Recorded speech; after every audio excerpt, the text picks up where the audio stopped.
Marcus, tell us your hints and tips for working with recycled plastic. Okay, well, I had a little think about this, so I come up with a few points that I thought were relevant.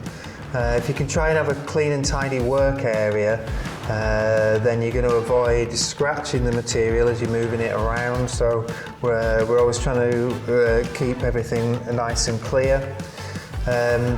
You may want to clamp your workpiece down if there's any warping or bending that so you can take that out by clamping your workpiece to get the cut that you need.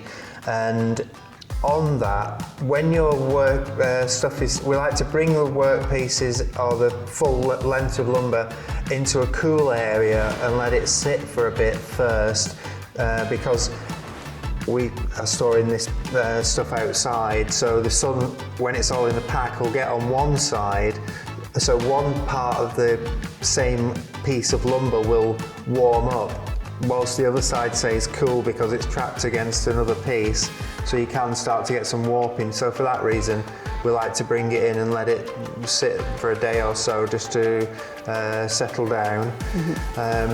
It is quite heavy material, so you may need an extra pair of hands, just a small piece like this to start getting up to 20 kilograms. So if we're making bigger panels, I'd advise using 2 pairs of hands to move them around, or more if you need it, so don't overdo it in that regard.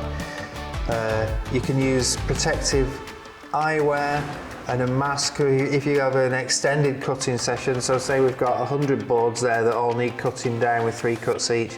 You might be stood there an hour doing it. In that instance, we'll wear a mask or something like that. Although it is quite heavy, the waste that comes off.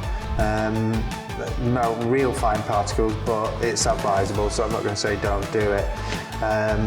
And when we're drilling or cutting, just do it in a slow and steady manner, so don't try and rush through the job.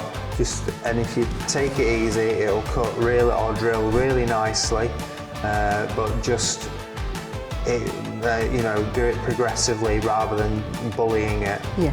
And they're the main tips that I've got for working with recycled plastic lumber. Fab, thank you.